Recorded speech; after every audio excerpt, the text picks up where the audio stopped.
Pronto, o tema da nossa meditação de hoje é o conhecimento da Virgem Maria e o conhecimento de Jesus.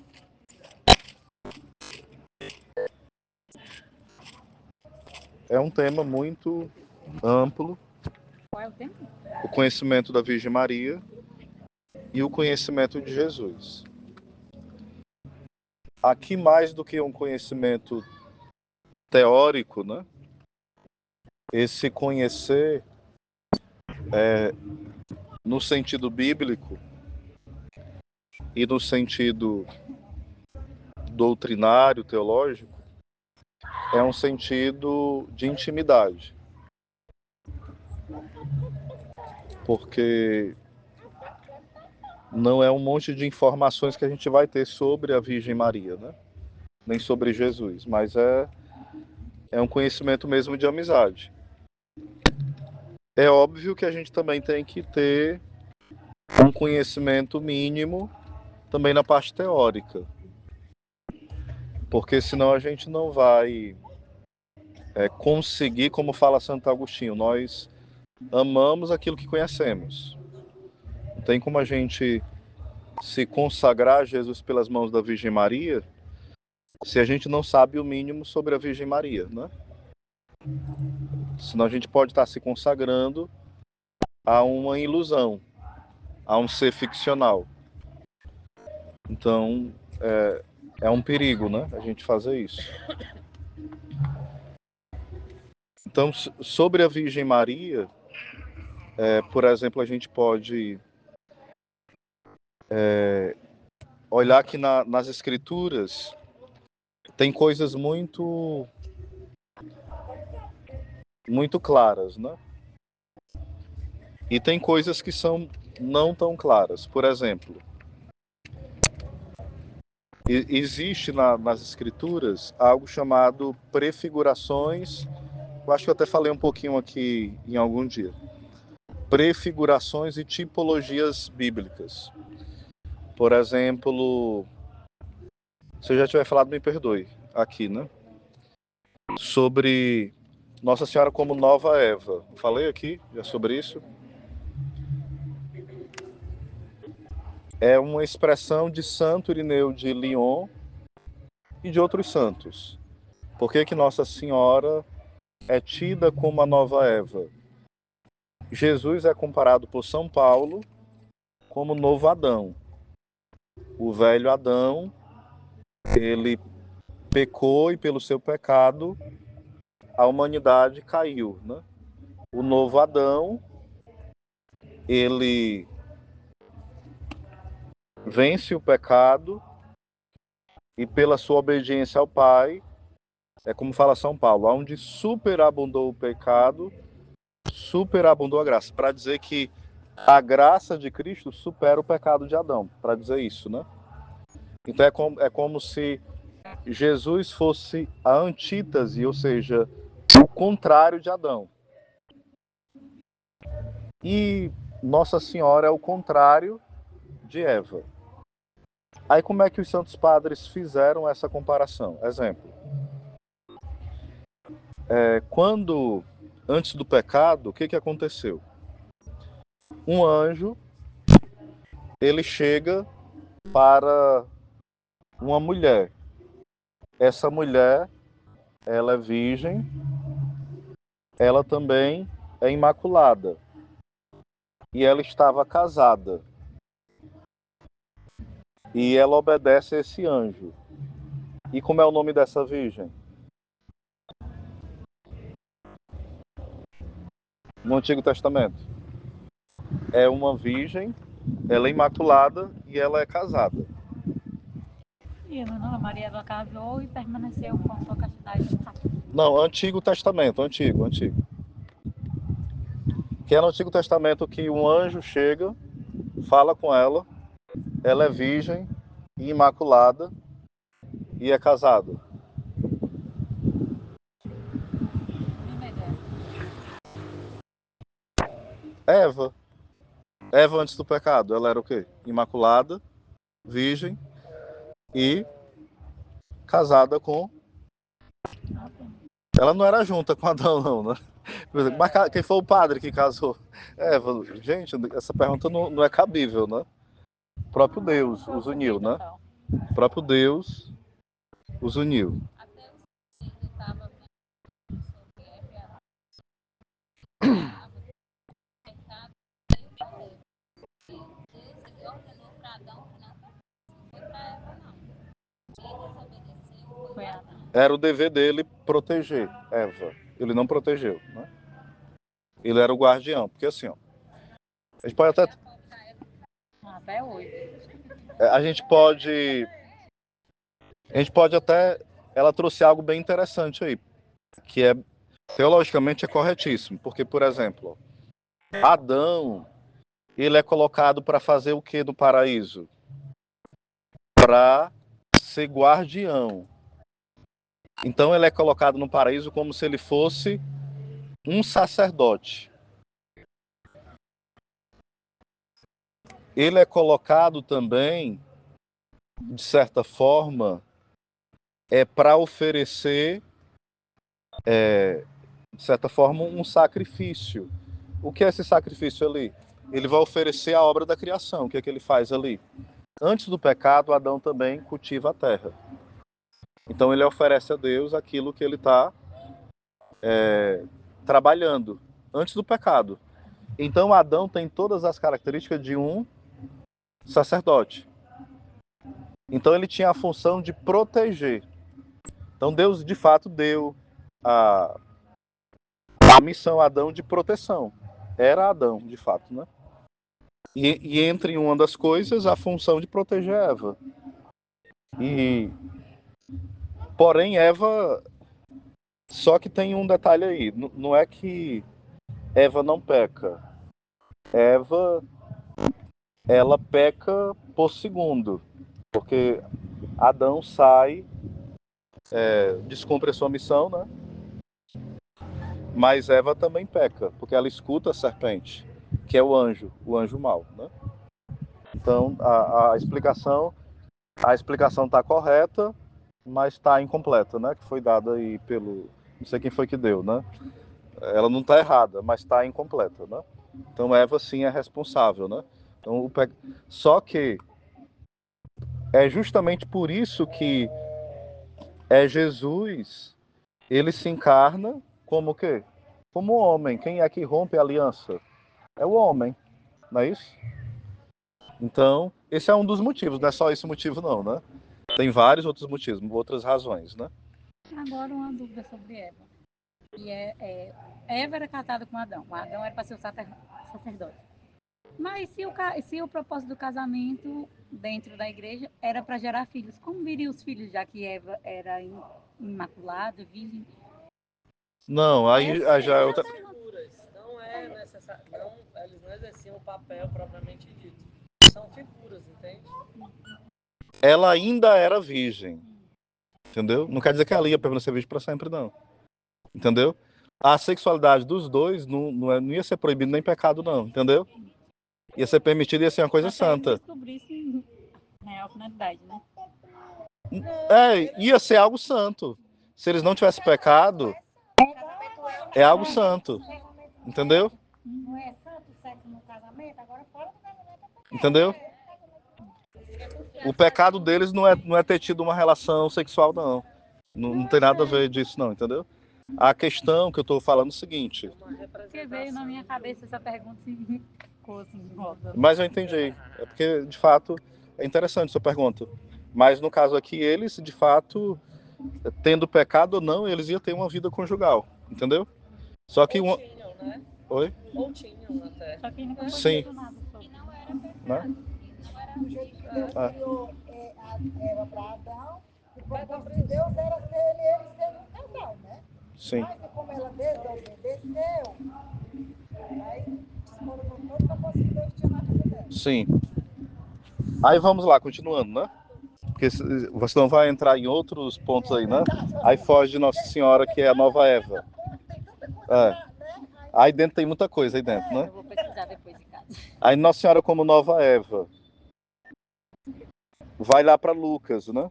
O que acontece? Novamente, um anjo aparece. Quem é esse anjo? Gabriel. Novamente, uma virgem. Novamente, imaculada. E novamente, ela é casada. Nossa Senhora estava casada com José, sim ou não? Sim. Só que no texto, em alguns fala que ela estava como para José? Prometida. Só que nos textos fala, em alguns fala comprometida, em alguns fala prometida. Porque o casamento judaico, ele é feito em duas fases. Duas. Não tem noivado. A gente aqui no Ocidente fala de noivado, né?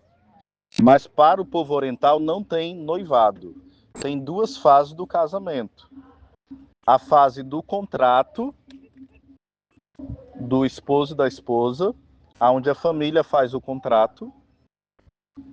E nesse contrato entre as famílias já tem todo o direito. É o famoso dote, né? Que para o Ocidente também foi copiado isso depois de outras formas, né? E há um contrato entre as famílias, e daí já se tem todo o direito sobre a esposa e o esposo. Já está feito o casamento. É a primeira parte do casamento. Nessa parte, a pessoa não mora na mesma casa com o esposo e a esposa. O que é feito depois desse contrato? Já ali está oficializado o casamento. Eles se preparam para morar na mesma casa, mesmo tendo casado. E ali já está comprometido. Oficialmente estão casados. Então vão preparar o quê? A casa e preparar toda a festa e tudo para, de fato, fazer a segunda parte do casamento. Certo? E é interessante que na própria Escritura vai mostrar algumas coisas disso. Jesus, por exemplo, ele usa uma linguagem que os judeus conheciam muito bem. Lá em João 14, por exemplo, Jesus fala assim, né? Eis que eu vou preparar um lugar. Na casa do meu pai tem muitas moradas. Quem lembra dessa passagem? O que Jesus está falando aí? Ele está usando uma linguagem que os judeus já conheciam. Uma linguagem de quê? Boa noite. Bem-vinda. Jesus está usando o que? Uma linguagem de casamento, quando ele fala: eu vou para a casa do meu pai, eu vou preparar uma morada. Ele está chamando o seu povo, os discípulos, os apóstolos de quê? De almas esposas. E os apóstolos estavam entendendo que Jesus estava usando uma linguagem o quê? Esponsal. Porque preparar uma morada é preparar uma morada para quem? Para a esposa. E se é preparar na casa do pai, é mais ainda para a esposa, porque as famílias moravam todas ali, ó, próximas. Não era na casa do pai, mas era aos arredores, na vila, tudo ali eram próximos, né? Deixava a casa do pai, mas era tudo muito próximo. Então é a linguagem esponsal. Por exemplo, quando São João Batista, ele fala assim, que a alegria do amigo do esposo é quando ele junta os amigos do esposo com o esposo. O que São João Batista está dizendo? O seguinte, que a minha alegria é ser um mestre de cerimônia, porque o que acontecia? Eu estou falando da linguagem do casamento aqui, certo? Para a gente entender um pouquinho e voltar já para Nossa Senhora. São João Batista ele está dizendo que ele é um amigo de quem? Do esposo. Quem é o esposo? Jesus. Qual era a função do amigo do esposo? Era a seguinte: quando o casamento ia acontecer, ele era como mestre de cerimônia. Isso o grande amigo do esposo, um dos amigos, né? Então ele ia anunciar que a esposa e os amigos estavam vindo. Então a alegria do esposo era o quê? Anunciar que os convidados estavam vindo. Então São João Batista, ele fazia o quê? Ele preparava a vinda do Senhor, a vinda do esposo. Ele dizia para a esposa que o quê? O esposo estava vindo. Vocês estão entendendo que a linguagem aqui é toda uma linguagem esponsal. Então, aquele povo entendia que a linguagem que São João Batista estava usando era uma linguagem de casamento. Agora vamos voltar para a Virgem Maria. Quando o anjo anuncia para a Virgem Maria que ela vai ser a mãe do Salvador, que ela vai herdar o trono, ali ela não, Jesus vai herdar o trono de Davi, e o seu reino não terá fim. O que o anjo está dizendo aqui sobre Jesus? Que ele vai ser um rei eterno. E o que ele está dizendo para a Virgem Maria, de forma implícita aí? Que ela vai ser o quê? O que está escondido aí? Ele está dizendo que ela vai dar luz àquele que vai herdar o trono de Davi, e esse reino não terá fim.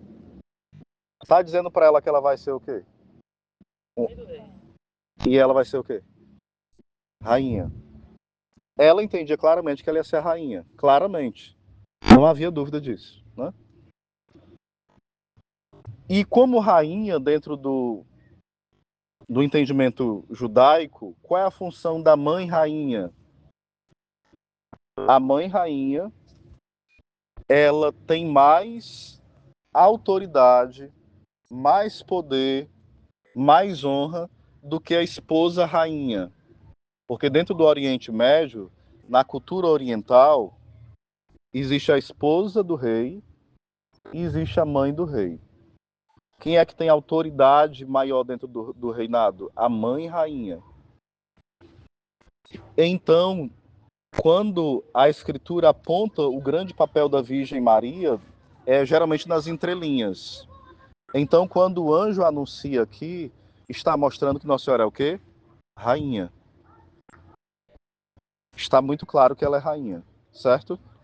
Só que ela, por ser humilde, quando termina o anúncio que ela vai ser mãe do rei e que ela vai ser rainha, ela se coloca como o quê? Escrava. Porque do rei ela é o quê? Escrava. E não rainha do rei. Só que quando a gente, por exemplo, olha lá em João capítulo 2, a Virgem Maria, ela já está cuidando lá das coisas e falta vinho. Ela percebe que faltou vinho. E o que acontece? Ela vai até Jesus, não é isso? Sim. E por que ela vai até Jesus falar que faltou vinho? Porque ela sabe que ele vai fazer milagre? Que ele pode fazer, que ele pode tudo? Também sim.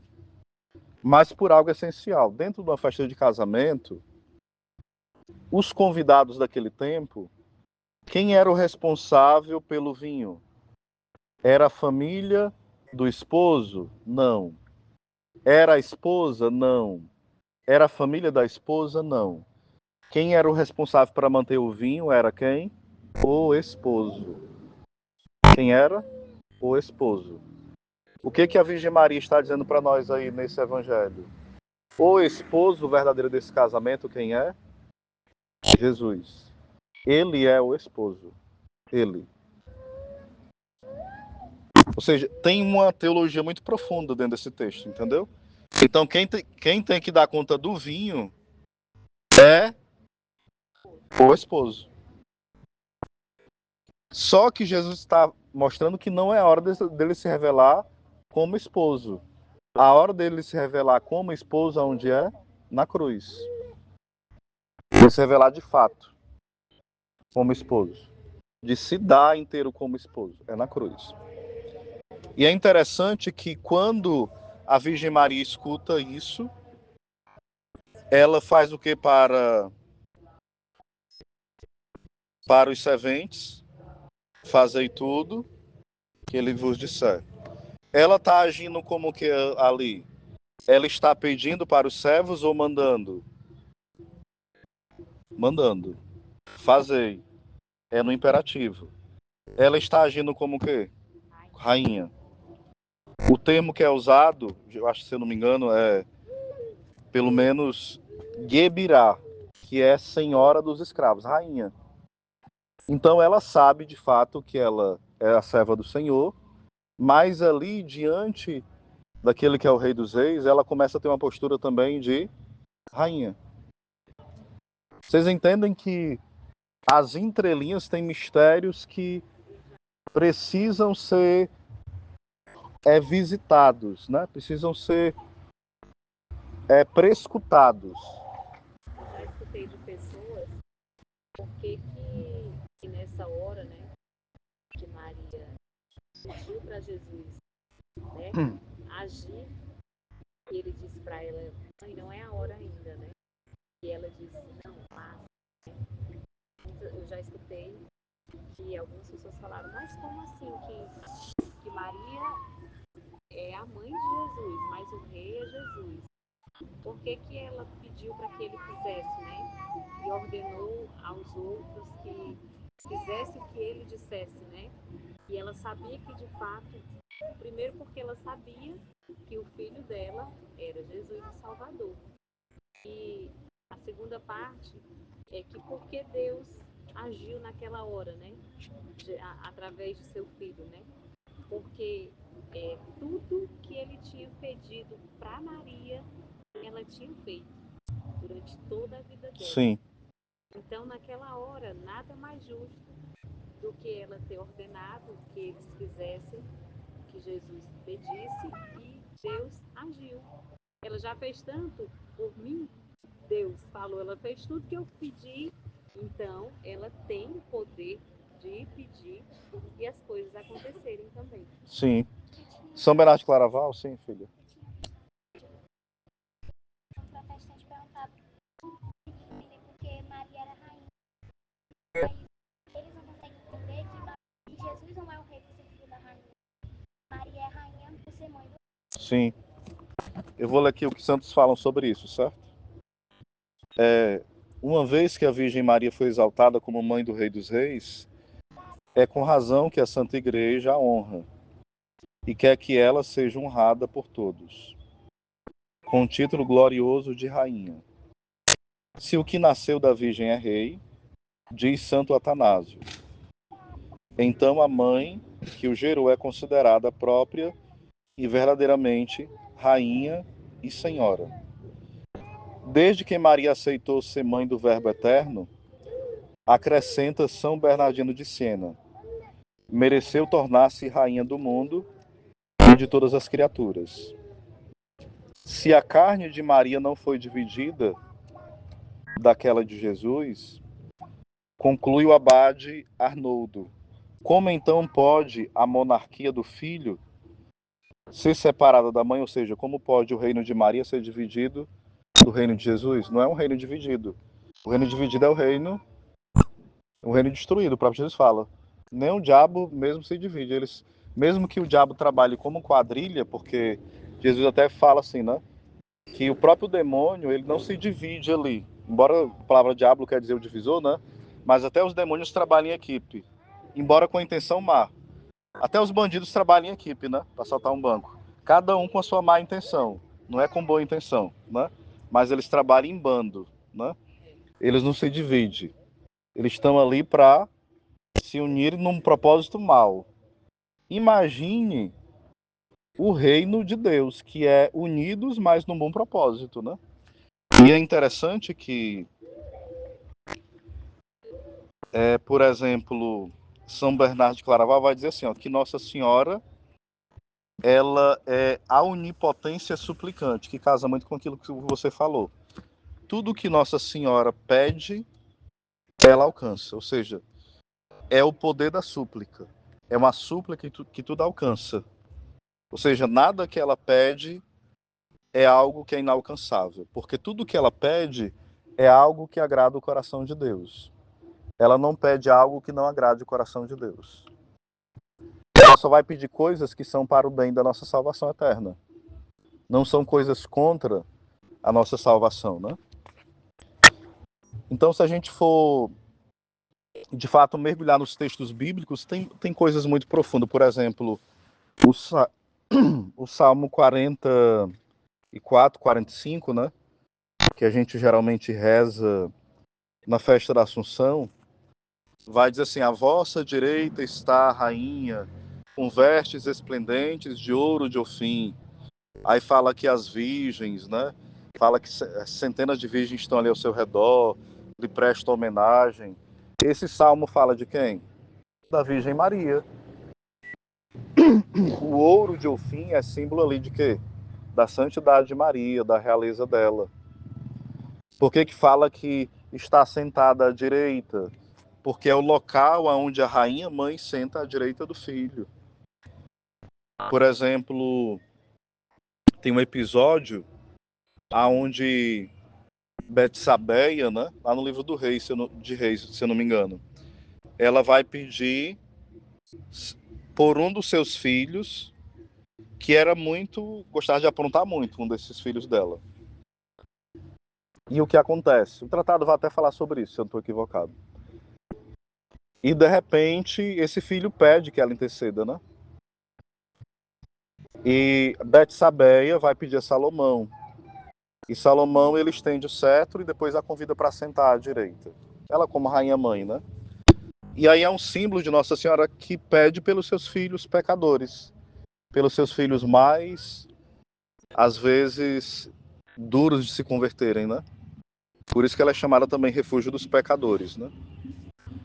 Tem também alguns santos até que comentam assim, né? Que a prece da Virgem Maria conseguiu converter muitos ali na hora daquele momento da cruz.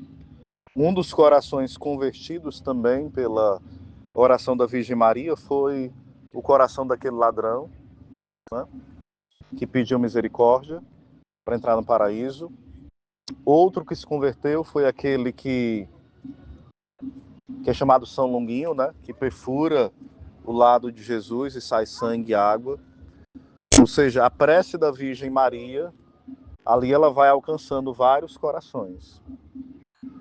Ou seja, e é interessante que ela não está ali descabelada, derrotada, ela permanece como? De pé. O único apóstolo que não foge é João, porque ele está perto da mãe. E perto da mãe ninguém foge da cruz, né? E João é um símbolo muito belo, porque João, ele está inclinado diante do coração de Jesus na ceia, e ele também está inclinado ali, de certa forma, não literalmente, mas está ali diante do outro coração, do coração imaculado da Virgem Maria. Ele optou por estar diante de dois corações, né? O coração de Jesus na ceia e o coração imaculado da Virgem das Dores na cruz. E por isso ele permanece como? De pé. E ele tem um privilégio que nenhum outro tem. Ele foi jogado para ser queimado no caldeirão fervente. Ele não morreu. Ou seja, foi jogado para ser mártir e não morreu. Morreu velho na ilha de Patmos, prisioneiro. Todos os outros foram martirizados. Ele tentaram matar, mas o homem não morria não. Morreu velhinho, né? Ou seja, teve um privilégio assim imenso, né? Tinha um propósito, né? Escreveu o Apocalipse e tudo, né? Todo mundo diz que João era o discípulo mais amado. E ele mesmo diz de si, né? Quando escreve, mas, na né? verdade, ele não era o mais amado, porque Jesus amava todos iguais, como ele nos ama por igual, né? Só que João era o discípulo que mais amava a Jesus. Você poderia perguntar para João qual o cheiro de Jesus, quantas vezes Jesus penteava o seu cabelo, como Jesus comia, o que Jesus gostava de comer, que João sabia, porque ele realmente era o que mais amava Jesus. É porque tem uma diferença aqui, por exemplo, quando São João fala assim, ó, ele vai falar do discípulo amado, né? Ele não diz que é ele, né? Mas quando a gente vai estudar, a gente sabe que é ele. Ele fala assim, ó, o discípulo que Jesus amava. Por que ele fala isso? É porque quem é amado por Deus, ele é convencido desse amor. Então São João está dizendo assim, eu sei que eu sou amado, né? Ele está declarando assim, ó, eu sou tão amado que eu tenho que dizer que eu sou amado, né? São Paulo também faz isso na carta aos Gálatas. Ele fala assim, ó, eu fui crucificado por Cristo, fui crucificado por ele. Já não sou eu que vivo, é Cristo que vive em mim. Aí ele fala assim, ó, ele se entregou por mim. Novamente parece uma atitude o quê? Egoísta, né? Meio assim. Mas ele fala, não, ó, ele me ama, gente. Olha aqui, ó, eu sou convencido, ó. Ele me ama. Olhem para mim, ó. É, ele se entregou por mim, né? Mas esse por mim é tão forte que parece que ele está dizendo assim, ó. A gente pensa que é egoísmo. É. E ao mesmo tempo, quando São Paulo fala assim, pelo menos a experiência que eu tenho, não sei vocês, parece que eu estou dizendo comigo mesmo também. Peraí, ele se entregou por mim, Oséias. Parece que quando São Paulo está dizendo que é com ele, não, foi por mim. Parece que eu troco com São Paulo naquela hora. É um processo assim meio misterioso. Um processo de convencimento.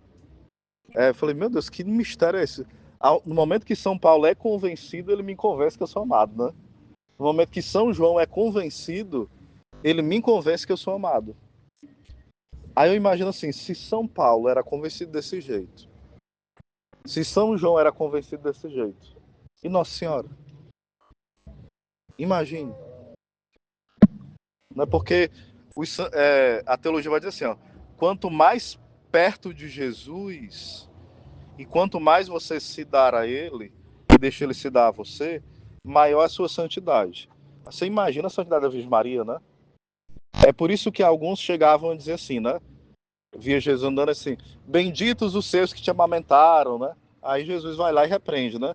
Não, antes bem-aventurados aqueles que ouvem a palavra de Deus e a praticam. Porque os judeus, eles faziam o quê? Eles davam muito valor à questão da descendência de sangue. Tipo assim, ó, se o Erickson ele é judeu, aí o filho dele o neto dele ele dá muito valor, tipo assim, o neto dele, ele é de Deus porque ele é da descendência judaica. Aí Jesus está dizendo, não, vocês estão equivocados. Mais do que da aliança da genealógica, vocês têm que ser obedientes à promessa. Vocês são o povo da promessa. Só que vocês estão se perdendo. Porque de nada adianta vocês serem um povo da promessa se vocês viram um povo desobediente. Ou seja, ela é mais bem-aventurada, ou seja, a Virgem Maria, né? E todos, porque ouve, e esse ouve aqui é algo profundo, por quê? Qual é a primeira coisa que Deus fala para o povo de Israel? Shema Israel, ouve Israel, o Senhor teu Deus é o único, né? Então a coisa mais forte para o israelita é o quê? Ouvir. Mas esse ouvir é o quê? Ouvir, e esse ouvir se transforma em vida na pessoa e ela é conduzida por esse ouvir. Vocês estão entendendo? Não é apenas escutar e pronto, e aquilo morreu. É um ouvir que conduz a pessoa. É um ouvir, é tanto que a palavra obediência quer dizer assim, ó. Audire, quer dizer ouvir atentamente, ser conduzido pela voz. Quer dizer isso. Uma voz que conduz. A palavra obediência, né? Então Jesus está dizendo assim, não. A minha mãe, os meus filhos, o meu povo, ele é feliz porque ele cumpre a minha vontade. Aí os protestantes escutam, aí eles falam assim, viu, ó, tá desprezando a mãe dele. Toda a passagem onde Jesus exalta a mãe dele, eles estão dizendo que Jesus está dando coice na Virgem Maria. Quando Jesus fala assim, o que há entre mim e ti? Ele está dizendo o quê? Está rompendo laço com ela. Quando Jesus é avisado, tua mãe e teus irmãos estão aí fora, viu? Está dizendo que não tem nada a ver com ela. Ou seja, é uma interpretação como se Jesus fosse assim, um drogado, alcoolizado, rebelde, assim, cheio de tatuagem, que vai bater na mãe dele quando sair dali, né?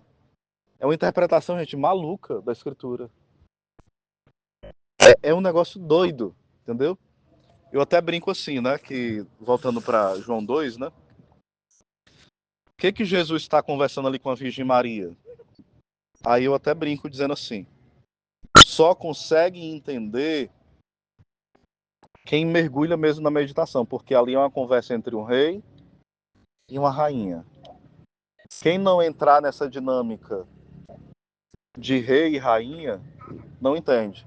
Quem ficar lá só levando água para o milagre, não vai participar da conversa. A gente tem que entrar naquele mistério, é uma conversa de alto nível. Rei e rainha.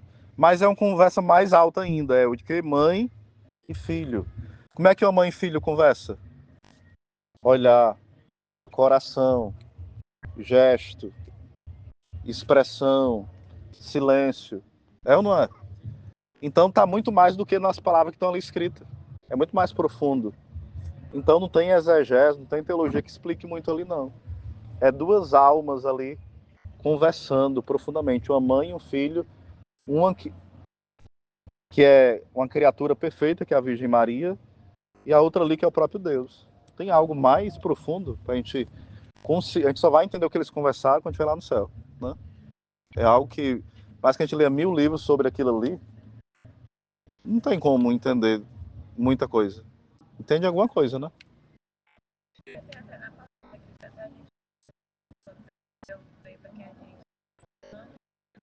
Imagina Maria e Jesus, que ela carregou ele dentro dela. Sem dúvida. Acho que ele fica assim, procurando alguma coisa só para diferenciar, por conta da religião. Sim. Religião e criou isso aí para. Aquele ranço, né? Né? Aquele desprezo, né? Eu acho que eu fico com pena, que eu acho que Eu também. Eu fico ouvindo, às vezes eu não tenho nem vontade de responder, porque eu fico com pena. Porque não tem lógica nenhuma, não é uma conversa inteligente, né? Eu fico imaginando assim, a primeira pessoa que. Gente do céu, esse monte de heresia. Depois foi a primeira pessoa que perdeu de sentir, de provar. Porque, sei lá, não é nem muito falar, não é nem muito. Mas é uma experiência, é um provar, é um conhecer, é um estar perto. Eu fico, me dá pena mesmo, assim, de pensar. Não dá nem vontade de responder. É porque tá batendo no fantoche, né? Eles estão batendo no fantoche, não numa pessoa real, né?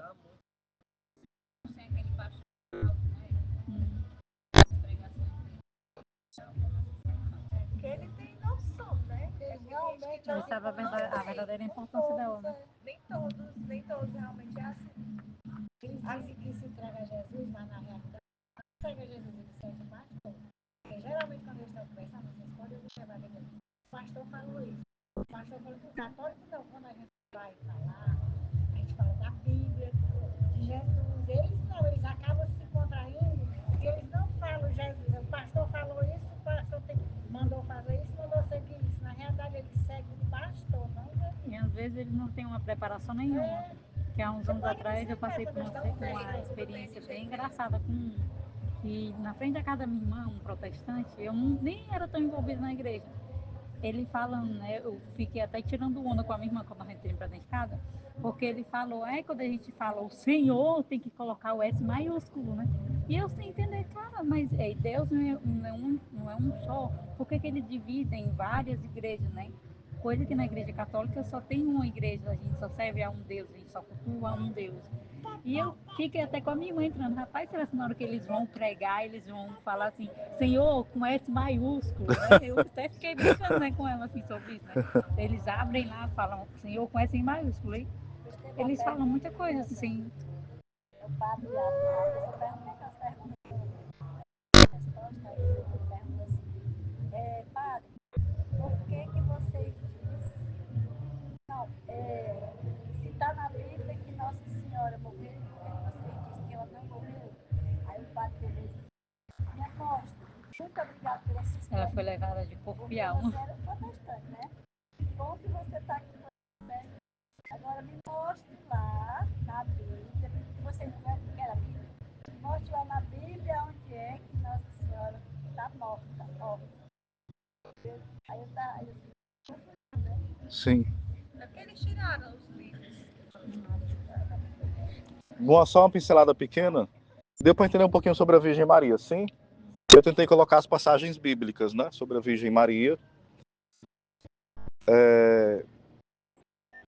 Depois a gente fala um pouquinho mais quando for falar sobre os falsos devotos, verdadeiros, e também sobre a perfeita consagração.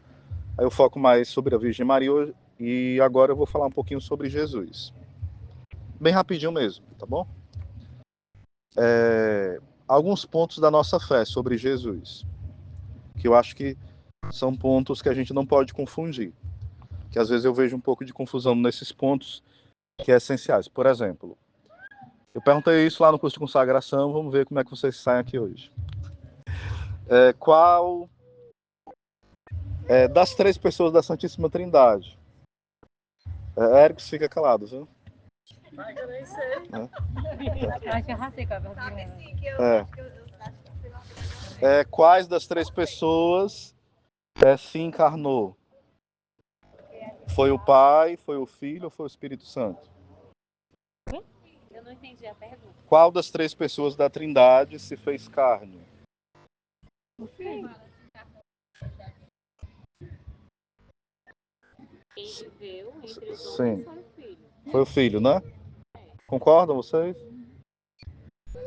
Não foi não? Foi quem? Foi o Pai que se encarnou?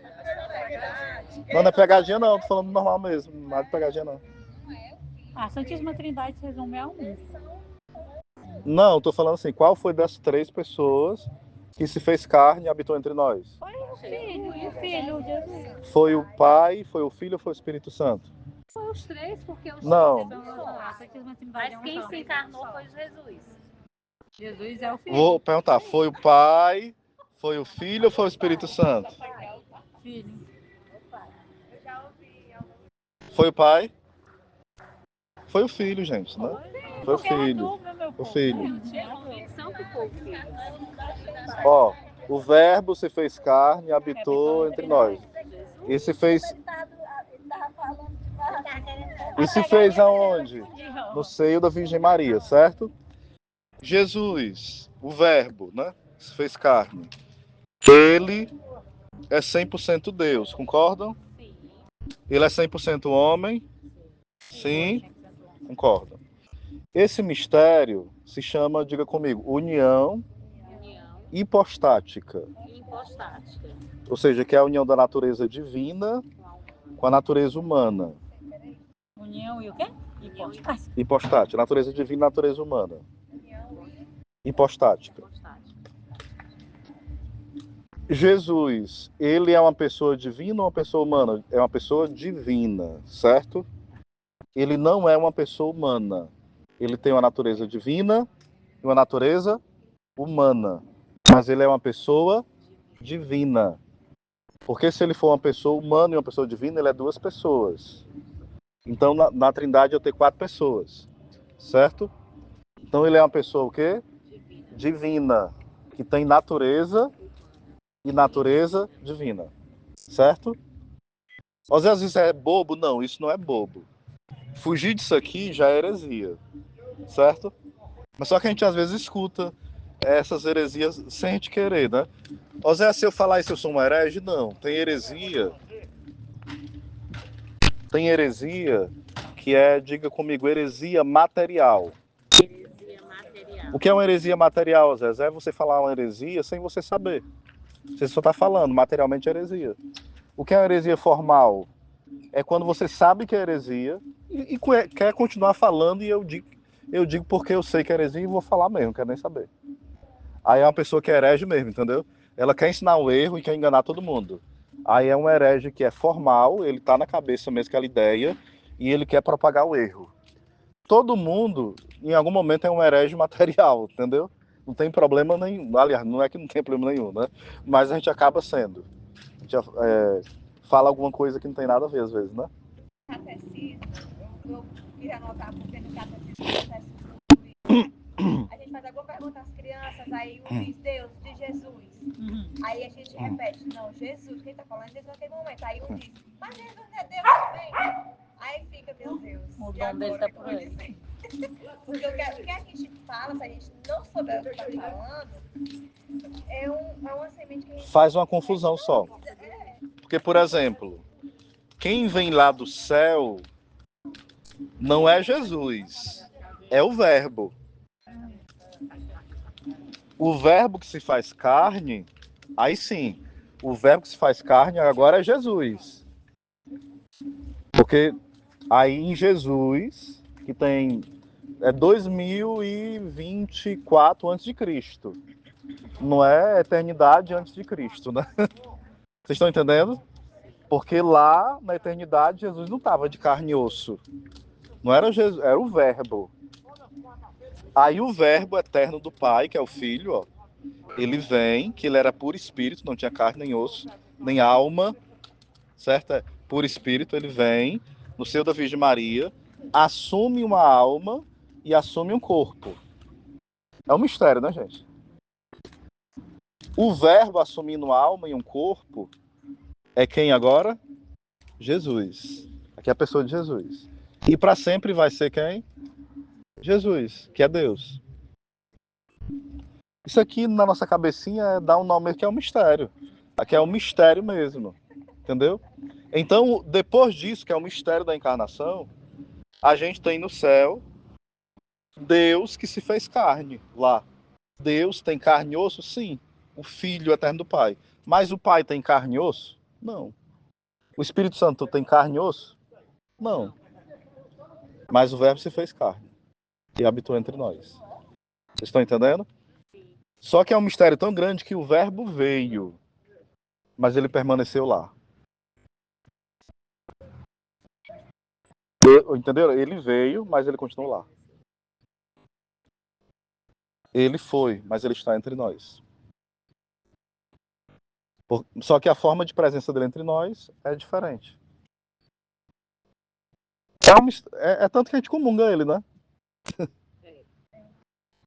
E a gente comunga ele ressuscitado, a gente comunga ele morto. O caminho que eu estava falando, né? Aí quem é o caminho? Aí não diz é Jesus, até Deus. Porque assim, gente, dentro... Naquele filme A Cabana, né? Acredito que vocês conheçam, essa parte é muito interessante. Porque tem uma parte que o pai está com Jesus e ele fala, eu acho mais fácil conversar com você. Porque Jesus foi humano, né? Uhum. Então, para ele, é mais fácil conversar com ele do que com o papai, né? Ou com o Espírito Santo. Então, enfim, né? Aí, dentro do estudo de Cristologia, né, que é sobre Jesus, que não é o nosso caso, o curso de Cristologia, tem o estudo da Cristologia e tem a soteriologia. O que é a soteriologia? É um estudo de como Jesus veio nos salvar. Soteriologia quer dizer salvação. Então, quais foram as ações salvíficas de Cristo? Ou seja, o seu ato redentor. No caso, a cruz, seu mistério da sua paixão, morte e ressurreição. Seu ato redentor, né? E é interessante porque ele poderia, por exemplo, Santo Afonso fala que uma gota do sangue de Cristo seria capaz de salvar 1000 mundos de pecadores. Uma gota. E por que que ele vai lá, morre na cruz e praticamente derrama até a última gota? A última gota é uma força de dispersão, não é que até a última gota em si, né? Mas vai até as últimas consequências. Porque quem ama vai até as últimas consequências. É amor. Né? Ele poderia, por exemplo, se cortando na carpintaria de Nazaré, oferecer aquele sangue e redimir a humanidade. Ele, por exemplo, poderia, quando criança, foi feita a circuncisão e aquele sangue derramado ser oferecido e salvar a humanidade. Porque não é o sangue oferecido? Só que ele quis ir até as últimas consequências. Por amor a nós. Até o padre William falou circuncisão, né? O que é? A circuncisão é porque é como se fosse uma operação de fimose, né? É uma partezinha do órgão genital masculino que faz um pequeno corte. Não fica não. Apenas corta, aí sangra. Todo judeu passa por Todo esse judeu processo, fazia né? no 8º dia de nascimento. É uma marca. é a marca da aliança. Que passar por isso, Jesus, né? E passou, né? Isso. Aí por que a mulher não passava? A mulher, né? É porque quando casava, tinha intimidade conjugal, e esse ato íntimo conjugal, né? Eu vou tentar falar de forma bem simples, hein, gente? Esse ato íntimo conjugal, havia ali a união, e a mulher junto, porque o marido entrou na aliança, esse ato íntimo com o homem fazia ela entrar na aliança. Porque também havia um derramamento de sangue. Entenderam? O homem derramou pela circuncisão e a mulher, pela união conjugal com o marido, derramou também o sangue. Entenderam? Então há ali também a participação da aliança. É uma simbologia. Biologicamente, é porque afetava a região íntima, feminina, Isso. de uma forma que na masculina não provocava grande Dano. dano. E na região feminina... Podia trazer um prejuízo gravíssimo, né? Então era um ato tanto simbólico, mas um ato inteligente e higiênico, né? E criterioso. Então Deus é muito sábio, né? Mas eu imaginava o que ele sentia no coração. Aí depois isso, né? Ou a pessoa que... A circuncisão depois ele vai apontar para o batismo, né? Depois depois vai ter um concílio que quem se converte não vai precisar mais fazer circuncisão, né? Porque o batismo ele vai substituir a circuncisão, né? O batismo ele vai substituir a circuncisão. Ele não vai precisar ter mais nenhum sinal de aliança no corpo. O sinal vai ser aonde? Na alma, né? Que é mais profundo, né? Deu para entender, gente? Mais ou menos? Sim? Ok. Então é isso. Poderia falar muito mais, mas eu vou falar muito menos. Eu acho que uma coisa boa para falar é sobre os títulos marianos. Até foi uma dúvida Ah, sim. da Valquíria no primeiro dia, né? Seria interessante. Pronto. Os títulos de Nossa Senhora, geralmente eles são dados por três razões. Geralmente pelas graças alcançadas, né? Tipo Nossa Senhora do Bom Parto. E alguma graça que a pessoa alcança, então se dá o título para a Virgem Maria. Outra coisa que se dá à Virgem Maria é por conta das aparições, tipo Nossa Senhora de Fátima, Nossa Senhora de La Salete, Nossa Senhora Aparecida, são locais das aparições de Nossa Senhora ou de uma imagem dela, coisas ligadas às aparições. Então, graças recebidas e aparições. E a outra coisa é ligada à questão das virtudes de Nossa Senhora.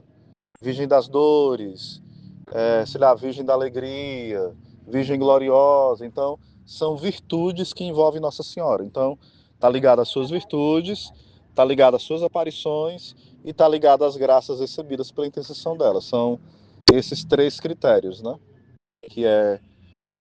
Que Roberto Carlos canta Nossa Senhora dos Mil Nomes, né? Que é uma só rainha. Isso, uma só rainha, né? É como às vezes tem pessoas que têm esses 1000 nomes, né?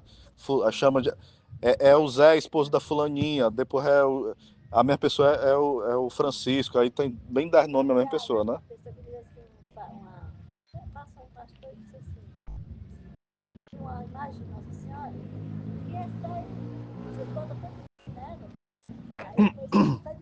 Aí ele foi explicar, quando você vai pro médico, como é que você chama ele? Doutor. Você vai pra Ele não tem nome, não? sua mãe, como é que você chama ela? Senhora. Aí você diz, olha, você que tem tantos, você que não é nada, tem tantos títulos, imagina nossa mãe. Sim. Entendeu? Muito engraçado isso aí, tem muitas coisas. Porque depende a quem se refere, muda, né? Muda, sem dúvida. Essa questão assim, você pode ver na consagração, você pode, na renovação, você renovar no dia do santo que você tem mais, na Virgem O que você tem título, mais sim, devoção. o título. Exatamente. Então, ano que vem, Nossa Senhora das Graças, aí voe. Você só não vai pensar, né? Tipo assim, às vezes como tem muitos nomes, tem gente que confunde. Ah, eu vou me consagrar a Nossa Senhora de Rita, né? Não, Rita de Cássia, gente, é uma outra santa, né? Não é Nossa Senhora, né? Porque eu já vi muita gente confundindo em pessoas de caminhada mesmo. Nossa Senhora de Terezinha, né? Nossa Senhora de Terezinha. Ou igual uma música que eu tenho de Santa Terezinha, a senhorazinha, ela faz assim, ó, toda vez, né? Faz assim. Ela vem aqui, aí eu respeito que é uma senhorazinha, né?